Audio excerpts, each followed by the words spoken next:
출애굽기 23장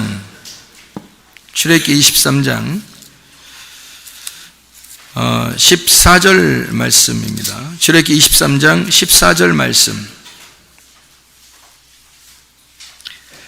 출애굽기 23장 14절 말씀.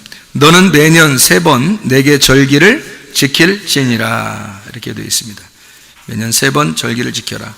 출애굽기 34장에도 보면요, 34장 21절 22절의 말씀에 보니까 너는 엿새 동안 일하고 일곱째 날에는 쉴지니 밭 갈 때나 거둘 때에도 쉴지며 77절 곧 맥주의 초실절을 지키고 새말에는 수장절을 지켜라. 이렇게 되어 있습니다.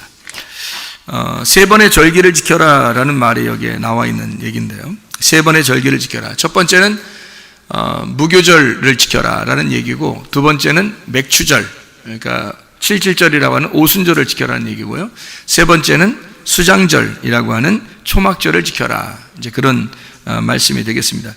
레위기 23장 여러분이 아시면요, 레위기 23장에 보면 7개 절기가 나옵니다. 유월절, 무교절, 초실절, 이게 한 단락이고요, 또 오순절, 이게 한 단락이고, 그 다음에 나팔절, 속죄절, 장막절, 이렇게 요게 한 단락입니다. 그래서 3번을 모이는데 대표적인 것으로 첫 번째는 무교절, 두 번째는 오순절, 세 번째는 장막절, 이렇게 3개의 절기를 지켜야 된다라고 나와 있는 말씀들입니다. 그게 이제 7개의 절기를 보면 예수님의 내용을 이야기하는 거고요, 여호와의 절기라고 이렇게 나와 있어서 사람들이 만든 절기들이 아니고 여호와가 만든 절기, 이것은 여호와의 아들, 그러니까 여호와 하나님의 아들 예수님의 절기다, 이렇게 볼 수 있습니다. 그러니까 7개의 절기는 7이라는 예수님을 말하는 그 절기를 얘기하는 거죠. 사람의 절기가 아니다라는 얘기예요. 그러니까 예수님의 날이다, 예수님의 때다, 예수님의 절기다, 이렇게 보는 거죠. 이거를 3번 나누어 가지고 무교절, 오순절, 장막절, 이렇게 3번을 1년에 모여야 된다. 너희가 그 땅을 밟을 것이다, 밟아야 된다라는 그런 이야기입니다. 그럼 우리가 이제 유월절이라고 하는 게 뭐예요? 유월절은 어린 양으로 대속한 어린 양이 죽으심으로 이스라엘 백성들이 구원을 받은, 그러니까 장자의 죽음을 어린 양이 대신 죽어서 구원받은 것을 기념하는 것이 유월절이죠. 유월절이 이제 첫 번째 절기죠. 절기의 시작을 말하는 것입니다. 다시 말하면 사망이 끝났다라고 하는 절기입니다. 그러니까 생명이 시작됐다는 얘기죠. 사망이 끝나고 생명이 시작됐다, 요거를 유월절이라고 말하는 거죠. 그래서 뭘 먹냐면 그때 무교병하고요, 쓴나물을 먹습니다. 무교병, 쓴나물을 먹는 거를 이제 절기로 지키는 것을 무교절이라고 이렇게 이야기를 해요.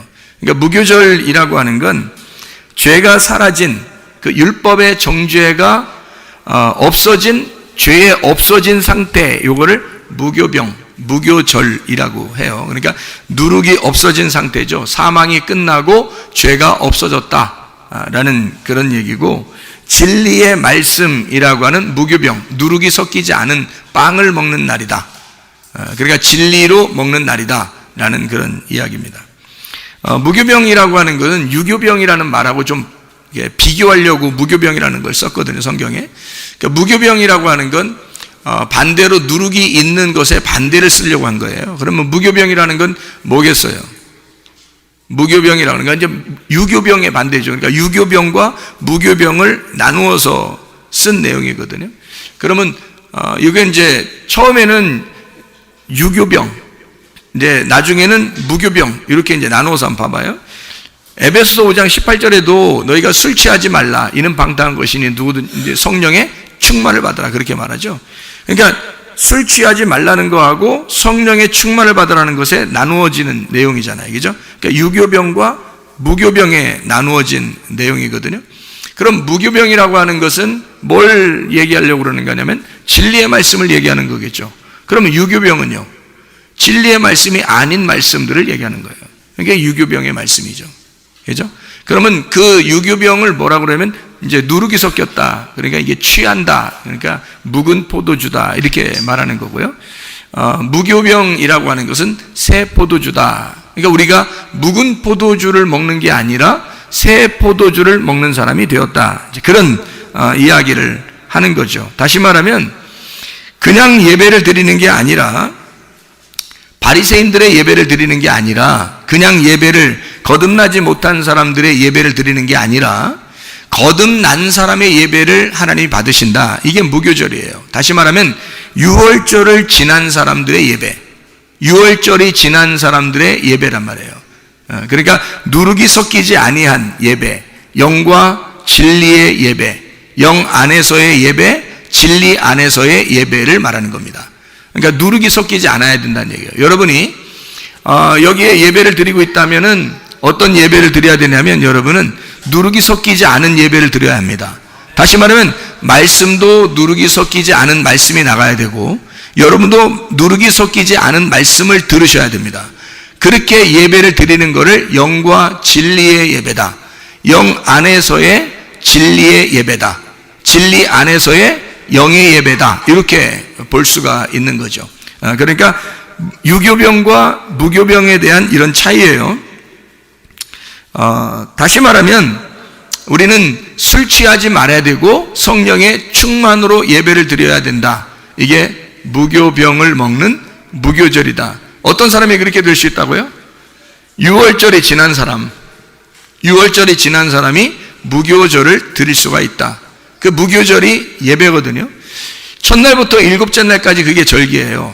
그러니까 이게 온 일주일 동안 온전하게 무교병을 먹는 날이죠. 그러니까 진리의 말씀만 먹어야 된다라는, 그걸 예배라 그러죠. 그러니까 우리가 거듭난 사람만이 이런 예배를 드릴 수가 있다라고 하는 게 무교절이라고 하는 것입니다. 그런가 하면 이제 초실절이 나와요. 이 초실절이라고 하는 건 예수님의 그 첫 열매, 그 부활을 상징하기 위해서 첫 열매, 유월절 돌아가신 예수님이 죄가 없는 상태가 되었다가 그 다음에 첫 번째 부활하신 것을 기념하기 위해서 초실절을 드려요. 초실절이라는 예배, 이게 첫 이삭 예수님을 말합니다. 다시 말하면 씨 하나를 하나님 앞에 드리는 건데요, 경건한 씨 하나, 그게 자손, 첫 열매. 그러면 우리는 어떻게 되나요? 우리도 하나님 앞에 예배를 드려야 되죠. 첫 열매를 하나님 앞에 드리는 그 예수님을 모시고 예수님과 함께 초실절을 드려야 된다는 거죠. 초실절이라고 하는 것은 첫 열매니까 주님에게 붙은 첫 번째 열매가 돼야 된다. 그게 뭐예요? 애굽, 출애굽을 탈출한 사람이 돼야 된다는 거죠. 사람들이 교회 다니면서 좀 이렇게 힘든 게 바로 뭐냐면 애굽을 탈출하지 못한 사람들이 많다. 애굽을 완전히 탈출하지 못한 사람이 참 많다. 그러니까 교회 오면 어떻게 돼요? 부담스러워요, 안 부담스러워요? 부담스럽죠. 교회 오면 당연히 부담스러운 겁니다. 그래서 교회는 두 가지의 칼을 가지고 있는 거죠. 말씀. 첫 번째는 가슴을 찢는 칼이 있고요, 또 하나는 요리를 만들어서 주는 칼이 있단 말이에요. 이게 성경 말씀이라고요. 성경 말씀은 선악과와 생명나무가 있어서 하나는 선악과로 사람들을 죽이는 거고요, 하나는 생명나무로 사람을 살리는 것입니다. 그러니까 하나님의 거룩함에 딱 네가 맞닥뜨려서 네가 죽어야 한다, 너 죄인이니까 죽어야 된다는 것을 가르쳐야 하고, 또 하나는 하나님이 너희들을 정말 사랑하고 있다, 너희들에게 은혜를 베풀고 싶어하고 너희는 구원을 받아야 된다라는 그런 말씀이에요. 양날 가진 칼이라는 겁니다. 양날 가진 칼. 그래서 하나님 앞에 첫 번째 거룩한 씨 예수 그리스도, 그분을 드리는 날, 그리스도라고 하는 11조, 그리스도라는 첫 열매를 드리는 날을 초실절이라고 그러고요, 그에게 붙은, 그 그리스도에게 붙은 자, 이것이 헌금, 헌물들입니다. 그게 다시 말하면 우리죠. 다시 말하면 11조가 예수님이라면 11조와 헌물을 드려라 그럴 때 11조는 예수님을 얘기하는 거고 헌물은 우리를 말하는 거예요. 그래서 예수님에게 붙은 우리들, 그래서 예수님이 첫 열매고 거기에 붙은 우리, 그래서 함께 11조와 헌물로 하나로 하나님 앞에 드려라 라고 하는 그런 얘기들을 우리가 알 수가 있죠. 그게 하나님 앞에 드리는 예배다라는 얘기예요. 하나님은 여러분 자신을 받으려고 하죠. 여러분 자신을. 그러니까 여러분의 어떠함을 받는 게 아니에요. 하나님은 여러분 자신을 그냥 받는 거예요. 다시 말하면 여러분 자신을 그냥 열매로 받는 거예요. 너무 좋으니까. 뭐 어떠함이 아니고요. 어떠해서 받는 게 아니고 그냥 여러분 자체가 좋은 거예요. 그게 열매라고요. 누구에게 붙은 사람? 예수에게 붙은 사람. 자기 아들에게 붙은 자는 그냥 좋아하시는 거예요. 그냥 좋아하시는 거.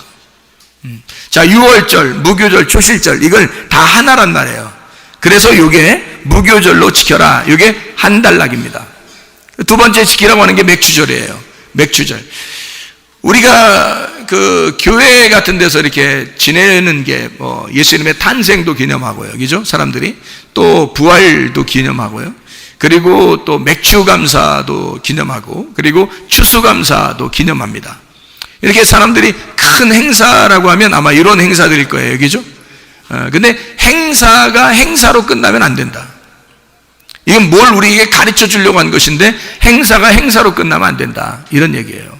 뭘 가르쳐 주려고 하는 거니까. 하나님께서 우리에게. 맥추절이라고 하는 게 뭐냐면 맥추절이 오순절, 칠칠절이라고 해요. 그럼 이제 그게 언제 있는 일이냐면요. 그게 봄 좀 지나서 있는 일이에요. 그러니까 봄에 어떤 일이냐면 봄에 유월절, 무교절, 초실절이 봄에 있습니다. 그리고 여름에는 오순절이 있어요. 봄이 지나고 나면 오순절이 있고요. 그 다음에 가을이 되면 장막절이 있습니다. 그러니까 세 번이죠. 봄, 여름, 가을을 모여라 라고 하는 건데요. 봄, 여름, 가을. 봄에는 유월절, 무교절, 초실절 합해니까 무교절로 모여라 라는 얘기고, 그 다음에 여름에는 오순절로 모여라 라는 얘기고, 가을에는 장막절, 수장절로 모여라 이렇게 된 거거든요. 그러면 우리는 이 중에서 가장 큰 절기가 뭐예요?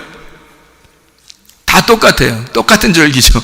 똑같은 절기죠. 어떤 게 더 크다 이렇게 말할 수가 없는 거예요. 사람들이 생각할 때는 아무래도 뭐 다 추수하고 난 다음이니까 아마 우리가 장막절, 수장절이 가장 중요하지 않겠나라고 생각할지 모르지만 사실 하나님 입장에서 보면 똑같은 절기죠. 6월절부터 시작을 해서 그러니까 어떻게 보면 6월절이 없이는 이런 절기들이 다 필요가 없죠. 그러니까 6월절부터 시작하는 거니까 6월절이 가장 중요한 절기고요. 그 다음부터 시작을 해서 오순절날 엄청 중요하죠. 오순절날. 그리고서 수장절 이렇게 되는 거거든요.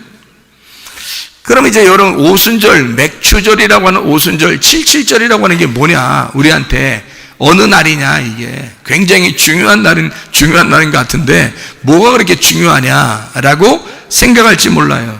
그런데요, 이 맥추절이라고 하는 것은요, 맥추 그러니까 발음 잘해야 됩니다. 맥추 그러니까 이 맥추절이다? 그럼 뭐 하는 날이냐?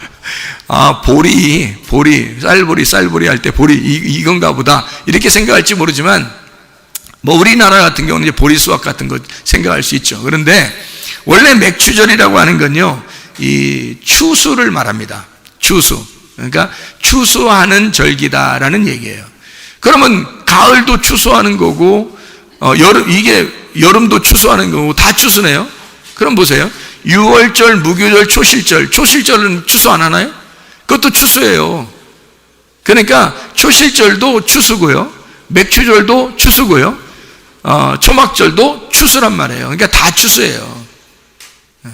그러니까 우리가 어떤 그 초막절만 추수고 다른 건 추수가 아니다 이렇게 말할 수가 없어요. 그러니까 추수인데요, 추수하는 절기다 해서 이게 여름에 있는 건데 이거를 칠칠절, 오순절. 너희 몸이 그리스도의 몸이니까 너희 몸을 하나님 앞에 산 제사로, 산 제물로 드려라, 열매로 드려라. 그러니까 우리를 드리라는 거죠. 우리가 예배를 드릴 때 산 제물로 너희 자신들을 드려라 이렇게 이야기하는 거거든요. 이날 이 오순절 날이 왜 우리한테는 그렇게 중요하냐면 이날 구약에서 율법을 받은 날이기 때문입니다. 이날 율법을 받은 날, 모세가 율법을 받은 날이 오순절 날이에요. 그러니까 오순절, 맥추절, 칠칠절이라고 하는 이 날, 모세가 율법을 받은 날이에요. 그러니까 우리가 지금 구약의 율법을 받은 거를 우리는 읽고 듣고 있습니다. 그러면은 우리한테 맥추절은 뭘까요? 우리한테 이런 맥추절은 새 언약을 받은 거죠. 우리가 예수 그리스도 때문에 새 언약을 받았다라고 하는 게 오순절, 맥추절, 칠칠절이라는 거예요. 그래서 이날을 사람들이 이제 말을 바꿔서 어떤 날로 정하냐면 성령 강림의 날 혹은 성령 충만의 날, 이렇게 말을 바꿔서 기독교가 이런 거를 성령 충만의 날, 오순절 이렇게 지키기 시작했단 말이에요. 이게 사도행전 2장에 나오는 오순절이죠. 오순절날 성령 충만이 임해서 사람들이 3,000명이나 구원을 받았다. 이제 이런, 구약에서는 율법을, 이스라엘 백성들이 율법을 받은 날이고, 오순절날의 신약에서는 성령을 받은 날이 되는 거니까. 그러니까 율법이 뭘로 바뀌었다? 옛 언약이 새 언약으로 바뀌었다. 새로운 말씀으로 바뀌었다. 묵은 포도주가 새로운 포도주로 바뀌었다. 그런 말입니다. 율법을 통해서, 율법이 있었으니까 율법을 통해 진짜 복음을 알게 되는 날이 되었다. 이거를 오순절 날, 이것을 수확한다. 수확한다. 첫 열매 중에 제일 좋은 열매를 하나님 앞에 드리는, 그러니까 초실절과 연결되는 날입니다. 초실절과 연결되는 성령의 열매를 율법을 통해서 하나님 앞에 드리는, 성령을 수확하는 날. 한마디로 말하면 영혼 구원의 날입니다. 그럼 6월절은 뭐예요? 6월절도 영혼 구원의 날이에요. 그러면 6월절 무교절과 오순절 맥추절이라는 건 뭐예요? 영혼 구원에 있어서는 같은 날이라는 거죠. 성령을 수확하는 가장 좋은 열매를 하나님 앞에 드리는, 첫 열매, 첫 것을 드리는, 첫 것이 뭐냐면 예수님이거든요. 예수님을 가장 뛰어난 것, 그 시작을, 6월절부터 시작했던 그 열매를, 그 초실절의 열매를 하나님 앞에 드리는 날, 예수의 부활을 드리는 날, 이거를 맥추절, 성령의 열매를 드리는, 그래서 그날 성령의 충만이 임하는 겁니다. 가장 좋은 기름, 하나님 앞에 태워서 올려드리는 날, 맥추절. 죽음을 통해서, 누군가의 죽음을 통해서 열매를 하나님 앞에 드리는, 가장 좋다고 생각하는 나를 태워서, 나를 죽여서 열매로 하나님 앞에 드리는 날. 이것을 우리 자신들이 하나님 앞에 가장 좋은 부분을 하나님 앞에 드리는, 이방 제사가 아니라 하나님 앞에 내 자신이 첫 열매가 되어서 하나님 앞에 드리는, 그게 오순절. 자, 6월절이 시작되었다면, 내가 6월절이 시작됐다면, 자, 예수님으로 봐서요. 여호와의 절기 그러면 예수님이 시작해서 예수님으로 끝나죠. 그러면 6월절로 시작한 그 구원이 우리한테 없어야 되나요? 우리한테 있어야 되겠죠. 우리가 그 6월절을 경험하고 무교절 초실절이 되어 그 사람이 되면 첫 열매가 돼서 성령의 열매를 수확하는 날이 오순절이다, 이런 얘기란 말이에요. 그러니까 영혼을 구원받는, 영혼의 구원받는 날. 여러분, 다른 사람을 전도하는 거 참 중요하죠. 그렇죠? 다른 사람 전도하는 거 참 중요합니다. 그런데 먼저 누가 구원받아야 돼요? 내가 구원받아야 돼요. 내가 구원받아야 돼요. 내 영혼이 수확을 거두는 날, 내 영혼이 진짜 성령이 있는가, 내 속에 성령 충만함이 있는가, 그거를 맥추절 점검하라, 그런 말입니다. 그 다음에 이제 수장절이죠. 이 수장절이라고 하는 건요, 저장절이라고 합니다. 이게 추수해서 저장하는 거. 그러니까 추수한다기보다는 추수한 거를 저장하는, 이제 곡식을 갖다가 이제 저장하는 그런 날, 저장하는 날이다, 이런 얘기고요. 그거를 초막절이라고도 합니다. 이건 언제 일어나는 거냐면 가을에 있습니다. 자, 봄에는 뭐가 있다고요? 무교절. 여름에는 뭐가 있다고요? 오순절. 그리고 가을에는 초막절이 있습니다. 그리고 겨울로 들어가는 거예요. 그러니까 그냥 아무렇게나 그냥 우후죽순으로 그냥 뭐 이렇게 썼다가 저렇게 썼다가 나중에 뭐 이렇게 하는 게 아니고, 성경은 딱 정해졌어요. 절기가 딱 정해져서 봄, 여름, 가을 정해지고, 그 다음에 그 곡식을 거두면 겨울을 들어간다, 이렇게 이야기가 되어 있는 겁니다. 모든 과일을 곳간에 모아 드리는 날, 일곱째 달의 마지막, 그리스도의 말씀이라고 하는 희생 제물의 피와 누룩을 함께 드리지 마라. 하나님 앞에는 온전한 것을 드려라. 다시 말하면 절기의 아침까지 음식을 남기지 마라는 말이 있는데 그것은 모두 태워버려라. 왜냐하면 새 날이 시작됐기 때문이다. 요 다음에 다시 새 날이 시작되기 때문에 이게 사이클이거든요.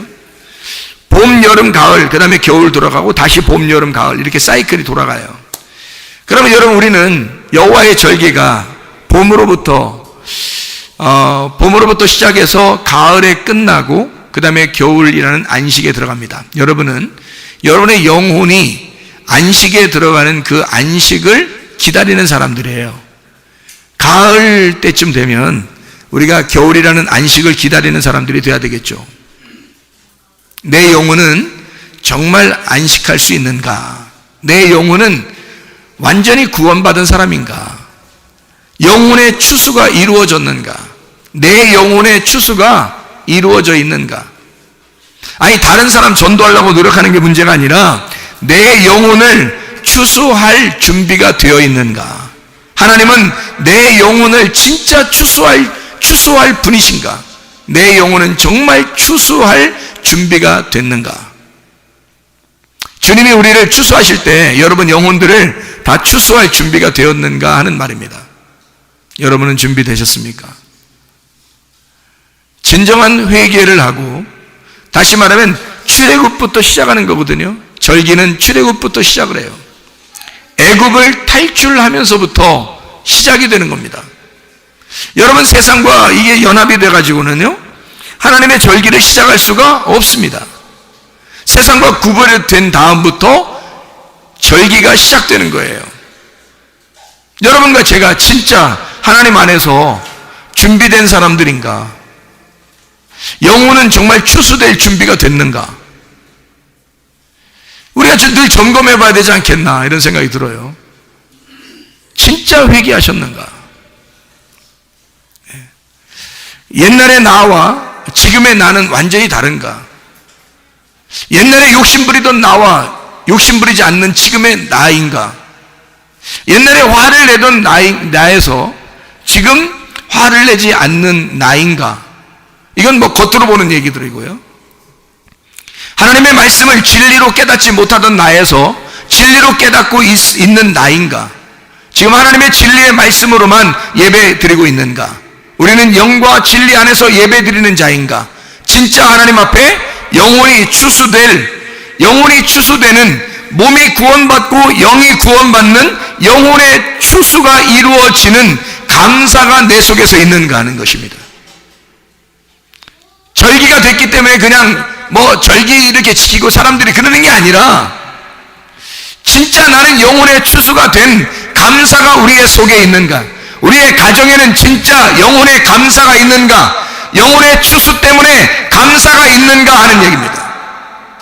여러분 감사하지 못하면요, 감사하지 못하면 어떨까요? 감사로 제사를 드리는 자가, 그랬죠? 감사로 제사를 드리는 자가 하나님을 기쁘시게 한다 그랬어요. 그럼 여러분 생각해 봐요. 감사가 없으면 뭐가 나오나요? 감사가 없으면 불평, 불만이 나와요. 불평, 불만, 짜증, 원망, 조급함, 두려움, 겁나고 비겁해지고 화가 나고 이렇습니다. 감사가 없으면 감사 하나 안 했을 뿐인데 세상에 우리에게 닥쳐오는 거는 닥쳐오는 건 뭐냐면 불평, 불만, 짜증, 조급함, 겁남, 비겁함, 화남 이런 게 다 찾아와요. 감사 하나 안 했을 뿐인데, 감사 하나 안 될 뿐인데, 감사가 그거 하나 안 됐을 뿐인데 세상에 우리에게 찾아오는 건 여러 가지가 찾아온단 말입니다. 여러분 우리 교회에 나와서요, 여러분 감사가 여러분의 가정에 넘치셔야 합니다. 감사가 있는 가정, 그럼 이 모든 여러 가지 것들이 안 나오지 않겠습니까? 불평, 불만, 짜증, 원망, 조급함, 비겁함, 겁남 이런 게, 화나는 거 이런 게 안 나올 거 아니에요. 감사가 있으면. 근데 감사가 안 나와요. 감사가 안 나오면 계속 여러 가지가 한꺼번에 나와버려요. 그럼 한꺼번에 이 중에서 한 가지라도 막 튀어나오잖아요. 그럼 어떤 마음이 들어와요? 아우, 하나님이 나 이거 구원 받겠나? 나 이러다 천국 가겠나? 이런 생각이 들어와요. 불안합니다. 그죠? 불안해요. 그래도 이제 목사님이 또 어떤 때는 또 이렇게 하죠. 하나님이 여러분 정말 사랑하십니다. 다 사랑하시거든요. 하나님이 진짜 엄청 사랑하십니다. 대단히 사랑하십니다. 이러면 위로를 받습니다. 이제 위로받고 집에 와서 또 그러는데 이상하게 그래도 그 생각하려고 그래요. 노력합니다. 지난주에 무슨 설교했지? 참 사랑 내 사랑아, 이게 노래 이거 설교했으니까 그걸 막 엄청 기억하려고 그럽니다. 이제 나는 나 사랑한다 그랬지. 그래서 그거를 붙들어야 된다. 막 이거 놓치면 큰일 난다. 그래서 막 붙들어야 돼요. 근데 자기 속에 막 안 변해. 자꾸 안 변하는데 자꾸 이제 붙들고 있는 건 그것만 붙들어야 되는 거야. 왜냐면 그거 놓치면 큰일 날 것 같으니까. 그러면 하나님이 우리를 사랑하신대. 아니, 사랑하시는 건 좋아요. 그러면 이걸 또 생각해 보셔야지. 교회 안 다니는 사람들도 사랑해, 안 해요? 그 사람들도 사랑해요. 거기서 이제 딱 걸리는 거예요. 교회 안 다니는 사람들도 사랑한단 말이에요. 문제는 그 사람들도 하나님이 십자가 못 박혀 돌아가시면서 다 구원했단 말입니다. 문제는요, 그러면 여러분과 제가 교회 나왔어요. 우리하고 교회 안 다니는 사람하고 똑같다면 교회 나올 필요 있어요? 똑같으면 교회 나와요? 뭐하러? 뭐하러 교회 나와서 똑같으면 똑같으면 교회 나와서 똑같지 않으니까 교회 나오는 거예요. 여러분, 똑같지 않으니까. 여러분, 세상 사람하고 똑같으면 총 가요? 못 가요. 그러면 여러분은 세상 사람과 다르니까 총 간다고 그러는데 어떻게 하면 다른 거예요? 세상 사람과 똑같지 않고 어떻게 하면 다른 거예요? 우리는 감사를 더 잘한다. 그러면 세상 사람들도 감사할 일들이 많잖아요. 세상 사람들도 감사 많이 하거든요. 이래서 감사, 저래서 감사, 감사해, 막 진짜 감사해, 그런 사람 많거든요. 그럼 뭐 때문에 감사해요? 예수님 때문에 감사한 거예요? 그 사람들은 일이 잘 풀려서 감사한 거예요? 일이 잘 풀려서 감사한 거예요, 여러분. 교회 안 다녀도 일은 잘 풀립니다. 그럼 기분 나쁘잖아요. 여러분 같으면 속으로. 왜 기분 나쁜 건데? 아니, 왜 예수 안 믿는 사람들도 일 잘 풀리는데 왜 여러분은 왜 기분 나빠해? 이상한 놀부식보 아닙니까, 이건? 예수 안 믿는 사람들도 일이 잘 풀릴 수 있어요. 문제는 뭐냐면 하나님이 간섭을 안 하신다는 겁니다. 하나님은 그냥 두시는 거예요. 그 사람들이 더 건강하고 그 사람들이 더 가정에도 더 화목할 수 있고요, 더 사업도 잘 될 수 있어요. 만약에 혹여나 교회에 나오는 것이 그것 때문에 교회에 나오는 것이라면 의미가 없습니다. 그것 때문에 교회를 나오는 것이라면, 마치 그게 여러분의 목표고 여러분의 목적이라면 교회에 나올 이유가 없어요. 그건 세상 사람들도 교회에 안 나와도 잘 되니까요. 그 사람들도 건강하고 그 사람들도 문제가 없고 그 사람들도 잘 살기 때문입니다. 그렇죠? 그러면 교회 나온 거하고 안 나온 사람하고 좀 차이가 있어야 될 거 아닙니까? 그죠? 차이가 있어야 되잖아요. 뭐예요? 교회 나오는 사람하고 안 나오는 사람 차이가 뭐예요? 잘 생각해보고 어떤 차이가 있나요? 뭐의 차이가 있는 거예요? 뭐의 차이가 있어요? 하나님이 그들도 구원하셨고 우리도 구원하셨어요. 문제는 구원한 거 가지고 구원받는 건 아니란 말이에요. 구원하셨으면 구원을 받아야죠. 그죠? 구원을 하셨으면, 주님이 구원을 하셨으면 구원을 받아야 됩니다. 주님이 치료하셨으면 우리는 치료를 받아야 됩니다. 주님이 건강을 주셨으면 우리는 건강을 받아야 되는 거고요, 주님이 문제 해결을 해줬으면 우리는 문제 해결을 받으셔야 돼요. 그러면 우리는 뭐하고 차이가 있냐면, 그 사람들은 예수 안 믿어도 잘 돼요. 왜? 하나님이 그렇게 간섭할 이유가 없으니까요. 그냥 하는 대로 잘 될 수 있습니다. 그들이 건강을 더 챙길 수 있고요, 문제 해결도 더 많이 받을 수 있습니다. 더 행복하고 잘 살 수 있습니다. 그런데 여러분과 저는 뭐가 차이가 있냐면, 하나님이 간섭하신다는 겁니다. 하나님이 간섭하시는, 이게 달라요. 예수를 믿으면 하나님이 간섭하신단 말이에요. 하나님이 간섭하시는 거예요. 요 하나가 다른 거예요.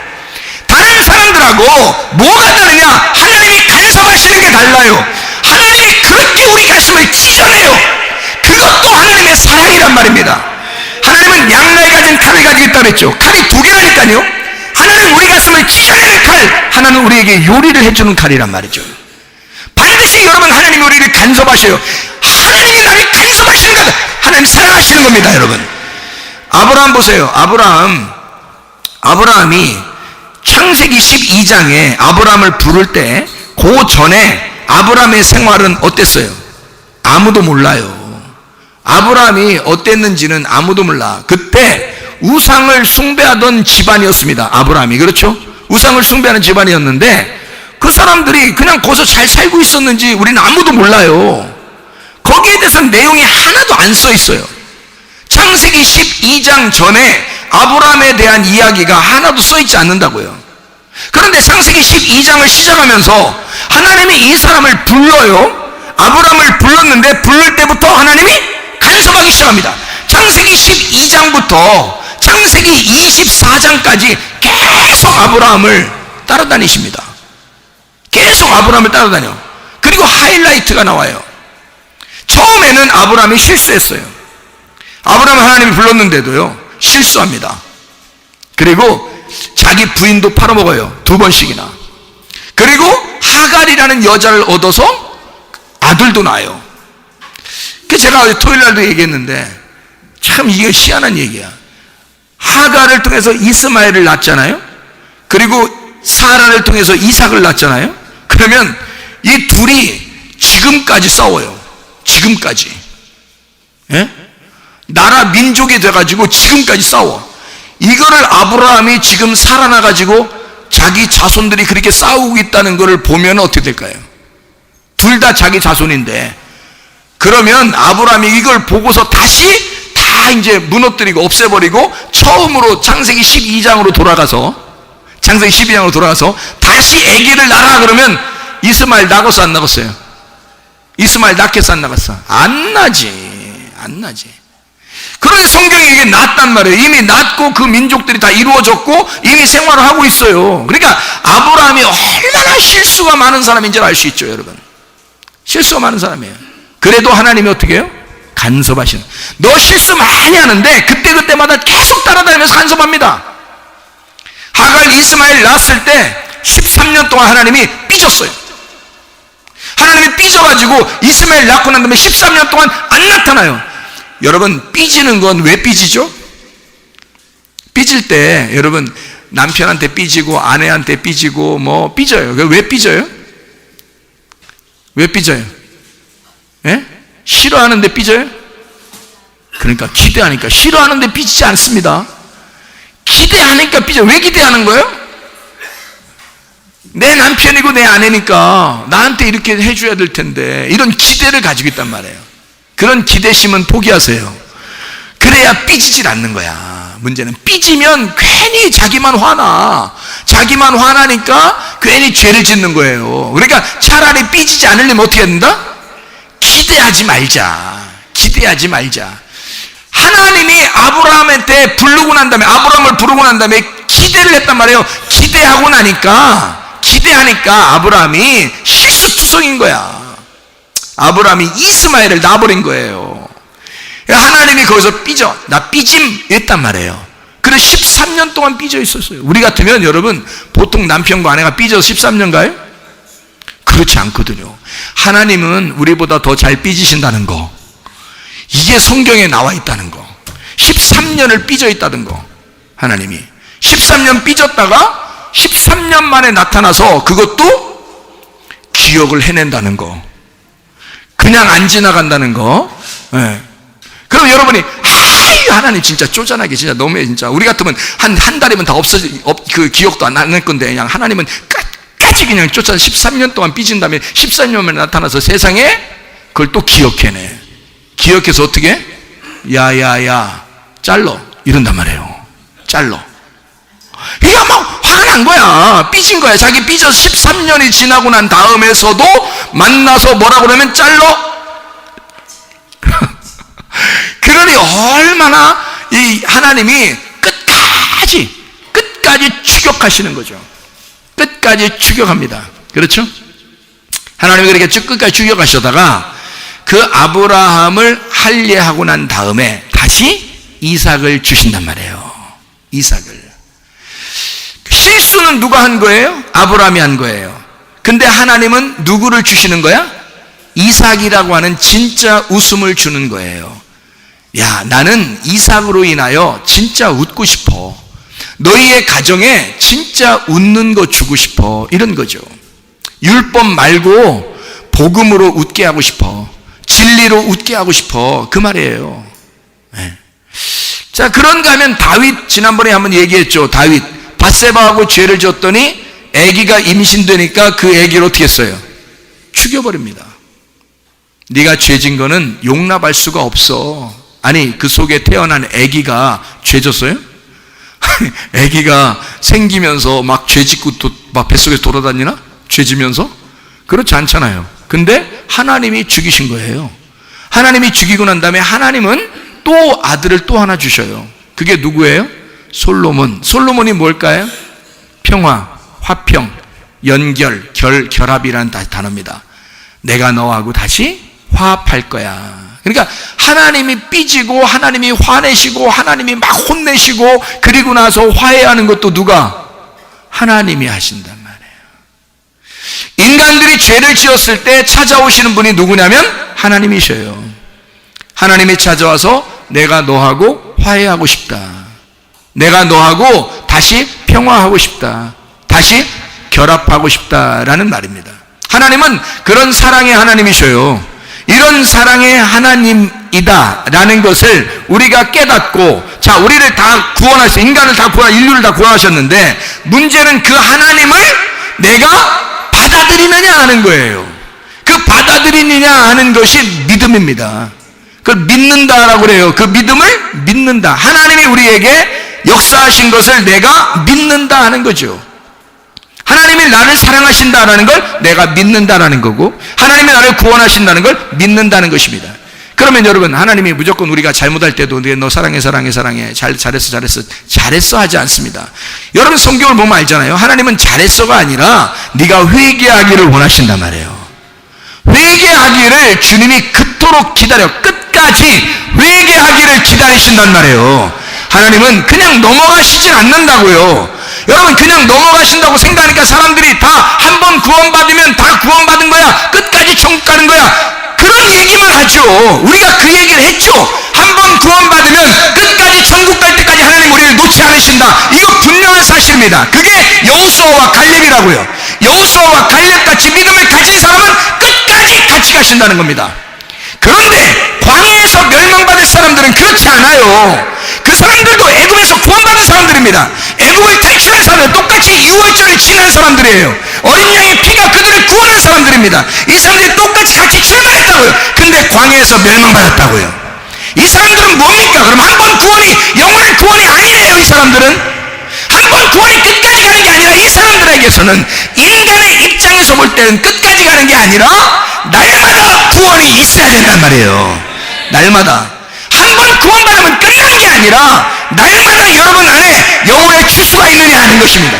여러분 안에 진짜 영혼의 구원이 있느냐? 오늘도 영혼의 구원이 있는가? 내 속에 그리스도가 나를 다스리는가? 우리의 가정을 하나님이 통치하시는가? 하나님이 다스리는 사람, 하나님이 다스리는 걸 우라노스 바실리아라고 그래요. 우라노스 바실리아라고, 이게 천국이라고요. 하늘나라라고 하는 건 하나님이 나를 다스리는 걸 말하는 거예요. 하나님이 나를 통치하시는 걸 말하는 거예요. 하나님이 나를 통치하실 때 이걸 천국이라 말하는 것입니다. 하나님이 여러분을 뭘로 통치하시나요? 진리의 말씀으로. 말씀으로 통치하시려면 말씀 중심이 되지 않으면 천국은 이루어지지 않은 겁니다. 천국이 이루어지지 않았는데 광야에서 그냥 자기 천국 갈 줄 알고 있는 사람들, 그러면서도 세상에 그리운 사람들, 그거 어쩌자는 겁니까 도대체가? 하나님은요, 너 계속 믿고 오라는 거야. 믿고 와라. 하나님을 믿고 계속 와라. 한 번도 변하지 말아라. 계속 믿고 쫓아와라는 거야. 하나님이. 그게 믿음이라는 겁니다. 믿음은 그냥 한 번에 끝난 게 아니에요. 계속 끝까지 가지고 있어야 되는 게 믿음입니다. 아니, 작년까지 믿음이 좋았다가 올해 믿음이 안 좋았다, 있을 수 없는 얘기예요. 죽을 때까지 우리의 믿음을 점검하시고 간섭하시고 다스리시고 통치하신다. 하나님이 우리를 부르셨으면 끝까지 그냥 넘어가는 일이 없다니까요. 여러분, 그냥 넘어가지 않습니다. 자기 자녀한테는요, 그냥 넘어가지 않는 법이거든요.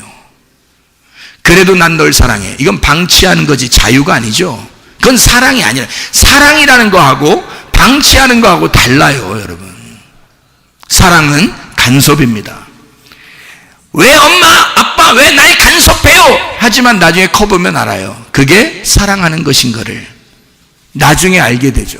나중에 알더라도 간섭은 해야 되겠다는 얘기야. 무슨 말인지 알겠어요? 네가 나중에 깨닫게 될 거야. 이게 진짜 너를 사랑하는 것임을 네가 나중에 알게 될 거야. 나는 그래도 널 지금 간섭해야 되겠어. 네가 지금 못 알아들어도 너를 간섭해야 되겠어 라고 하는 얘기입니다. 하나님의 간섭, 하나님의 다스림, 하나님의 통치, 이게 천국이라고요. 하나님의 간섭이 여러분에게 구체적으로 있으면 하나님이 여러분을 사랑하시는 겁니다. 하나님이 여러분에게 천국을 주신 겁니다. 그러나 그 간섭하심이 없으면 그냥 방치하시는 거예요. 그거는 예수 안 믿는 사람들이 그렇게 되는 겁니다. 예수 안 믿는 사람들이 그냥 하나님께서 그냥 두신 거예요. 그러니까 그들이 하는 노력대로 다 잘 되죠, 여러분. 생각해 보세요. 하나님이 간섭하지 않습니다. 잘못해도 그냥 두십니다. 하나님은 그냥 그들이 삶을 사는 대로 그냥 두시는 거예요. 여러분, 교회 나왔는데 하나님이 그렇게 여러분을 하신다면 불행합니다. 그건 불행합니다. 하나님이 우리를 간섭하셔야 돼요. 하나님이 여러분을 다스리고 있어야 돼요. 하나님이 여러분의 가정을 통치하셔야 합니다. 하나님께서 여러분을 간섭하신다는 게 굉장히 중요합니다. 세밀하게 우리의 삶을 간섭해. 그러니까 잘 생각해요. 사랑하는 거 간섭하는 겁니다. 그리고 방치하는 거, 이거 미워하는 겁니다. 잘 들어요. 자기 자녀들한테는 절대 방치할 수 없습니다. 이해가요? 사랑해요. 자기 자녀는 반드시 간섭하는 겁니다. 이해가 되죠? 자, 믿음을 가진 사람이 끝까지 믿음을 갖는 거를 계속 간섭하고 주시하는 것은 사랑입니다. 그러니까 이 믿음이 중간에 떨어져 나가도 그냥 두는 것은 방치하는 것입니다. 이해가 돼요? 하나님께서 여러분을 끝까지 여러분을 간섭하셔야 여러분 사랑받은 자예요. 중간에 멸망받는 사람들이 굉장히 많습니다. 끝까지 가는 사람보다 중간에 멸망받는 사람이 굉장히 많아요. 앞으로도 그럴 것입니다. 중간에 멸망받는 사람들이 자기가 편해지려고 편하게 살려고 하는 사람들이 굉장히 많아요. 근데 그렇지 않습니다. 그거는 방치하게 만드는 거죠. 타락입니다. 그럴 수 없습니다. 하나님은 여러분을 간섭하길 원하시거든요. 그러니까 여러분 반드시 영혼의 추수가 되려면 말씀 중심, 교회 중심, 주님 중심으로 사셔야 합니다.